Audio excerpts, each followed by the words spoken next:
Petrus Salistinus SH Koordinator Litigasi, Ahmad Kosidudun SH Koordinator Non Litigasi. Dan kami nanti akan edarkan dengan lampiran sejumlah tim advokat yang ada dalam tim ini. Di antaranya ada Dr. Amir Samsudin SHMH, mantan Menteri Hukum dan HAM. Kemudian ada Dr. Abraham Samad SHMH, mantan Ketua KPK. Maijen TNI Purnawirawan Samsu Jalal SHMH, beliau mantan Danpom ABRI. Kemudian ada Dr. Ahmad Yani SHMH, kemudian ada juga Dr. Herman Kadir SHMH, Muhammad Samsir Jalil SHMH, Ismar Samsudin, dan yang lain. Saya sih tidak melihat kasus ini besar ya, sederhana seperti yang disampaikan Saudara Jokowi sebagai pelapor, kan katanya juga sederhana. Tapi kok saya membaca tindakan yang diambil oleh penyidik ini nggak sesederhana gitu loh. Nggak sesederhana seperti yang kita pahami bahwa ini proses penyidikan umum. Kalau kita basicnya proses penyelidikan dan penyidikan kan ya harusnya Bang yang diawali dipanggil itu bukan pihak kita. Pihak pelapor dan informasi berkaitan dengan kebenaran legal standing pelapor baik terkait pribadinya atau ijazah yang dimiliki oleh pelapor, karena pelapor mendalilkan orang-orang yang menuduh ijazah palsu itu sebagai sebuah fitnah. Makanya harus diperiksa dulu, diklarifikasikan. Kasus ijazah Jokowi adalah contoh nyata bagaimana spekulasi tanpa bukti bisa merusak kredibilitas publik. Ketika penggugat dijatuhi hukuman dan tim hukumnya bubar, ini menunjukkan betapa rapuhnya dasar tuduhan tersebut. Kalau kita benar-benar peduli pada keadilan dan transparansi, mari fokus pada fakta dan jalur hukum yang sah, bukan pada opini liar yang menyesatkan. Apa pendapat kalian soal kasus ini? Jangan ragu tulis di kolom komentar.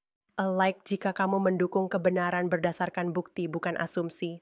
Subscribe agar tidak ketinggalan update terbaru dari isu-isu penting nasional. Tertanda Petrus Salistinus SH Koordinator Litigasi, Ahmad Kosidudun SH Koordinator Non Litigasi.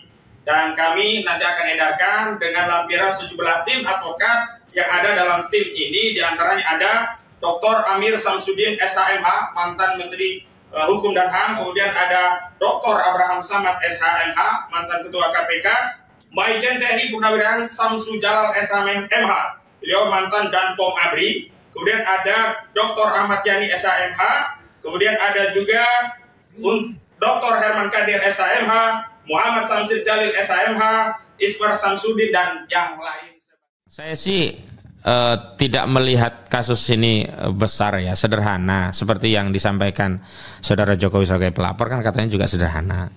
Tapi kok saya membaca tindakan yang diambil oleh penyidik ini nggak sesederhana gitu loh. Nggak sesederhana seperti yang kita pahami bahwa ini proses penyidikan umum. Kalau kita basicnya proses penyelidikan dan penyidikan kan ya harusnya Bang yang diawali dipanggil itu bukan pihak kita. Pihak pelapor dan informasi berkaitan dengan kebenaran legal standing pelapor baik terkait pribadinya atau ijazah yang dimiliki oleh pelapor, karena pelapor mendalilkan orang-orang yang menuduh ijazah palsu itu sebagai sebuah fitnah. Makanya harus diperiksa dulu, diklarifikasikan. Kasus ijazah Jokowi adalah contoh nyata bagaimana spekulasi tanpa bukti bisa merusak kredibilitas publik. Ketika penggugat dijatuhi hukuman dan tim hukumnya bubar, ini menunjukkan betapa rapuhnya dasar tuduhan tersebut. Kalau kita benar-benar peduli pada keadilan dan transparansi, mari fokus pada fakta dan jalur hukum yang sah, bukan pada opini liar yang menyesatkan. Apa pendapat kalian soal kasus ini? Jangan ragu tulis di kolom komentar. A like jika kamu mendukung kebenaran berdasarkan bukti bukan asumsi. Subscribe agar tidak ketinggalan update terbaru dari isu-isu penting nasional.